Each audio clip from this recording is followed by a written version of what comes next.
Hi everybody, I'm Don Rossbach here with artist Elisa Boushee, who is our featured artist for the month of September. This is our fourth installment for our summer 2021 featured artist series.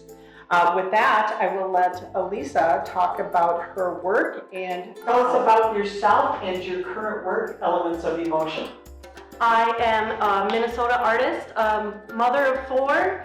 I do art full-time. I grew up in Crookston, Minnesota, and I relocated here about 10 years ago in Park Rapids. Once all my kids started school, I really started focusing on my artwork, and it just blossomed from there. So everything art I could get my hands on, I was doing, whether it was painting or clay or drawing. I was going to camps. I went to the International Peace Gardens Music and Arts Camp. We always traveled a lot. My mom would take us on vacations. My mom and dad, but mainly it was my mom. He had to stay home and work. So I got to see a lot of the countryside, and I really get inspired by all of the different landscapes, all of the different sunsets and sunrises there are to see. It looks different everywhere you're at. Nature is a major inspiration in my entire life. I love to be outdoors. Well, Elements of Emotion is a series kind of based on the darkness of nature and the beauty that comes out of it. Anyway, these pieces mean a lot to me. Generally, my artwork is always very colorful and playful, and you can see my personality in it, but this is kind of the deeper, darker side of life, whether it's in nature or in yourself. And so I just try to express that through, I just get emotional because I just put a lot into it.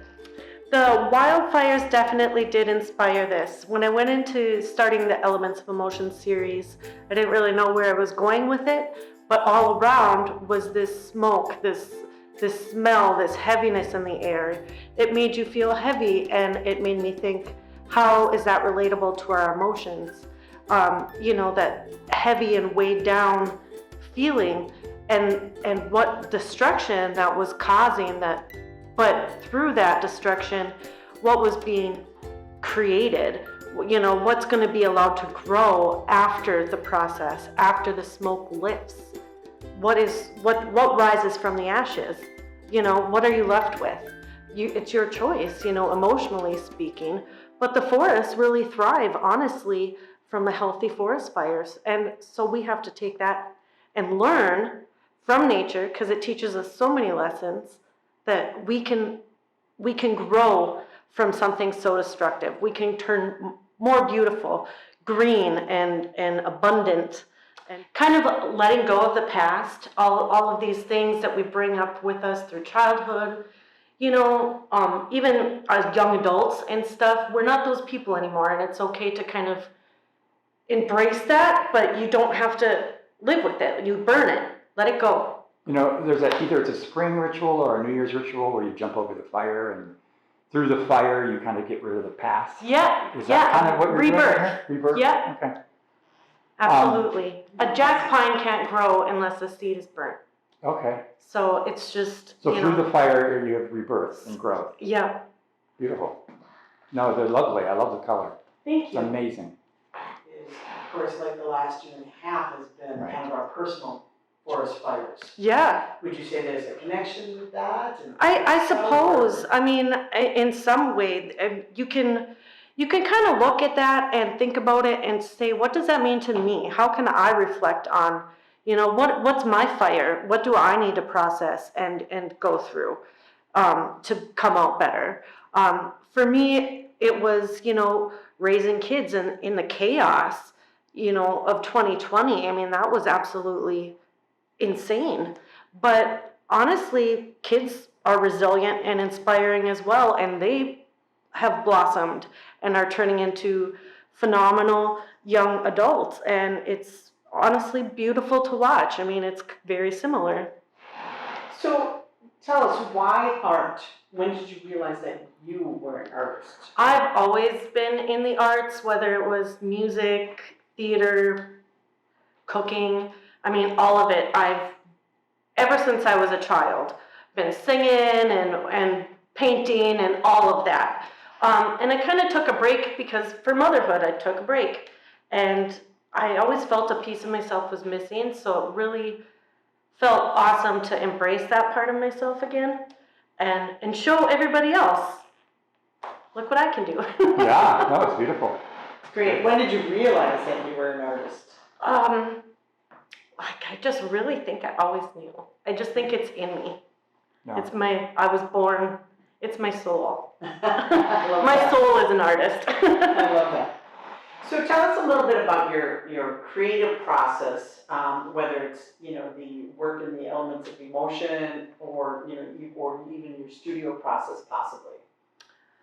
Well, this is a process that in Elements of Emotion, I haven't really painted this way before. It was a new experience for me. It was very free, not planned. I didn't know what was going to happen. It blossomed on its own. It grew on its own.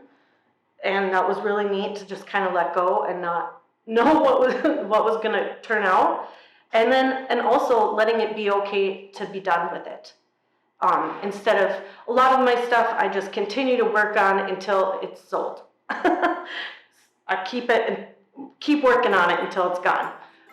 But this, I really focused on it, and I signed my pieces. I've never done that before. So it's really important to me. I've never done a series that everything is different that I've done before. This is a full series. I spent all summer on it. Put my heart into it, really. Yeah. It's gorgeous. And it shows, yeah, it shows. So when do you know when your work is done? Like I was just touching on that. It's really a hard process to know when your work's done and to say I'm completed and I'm okay with where I'm at in this.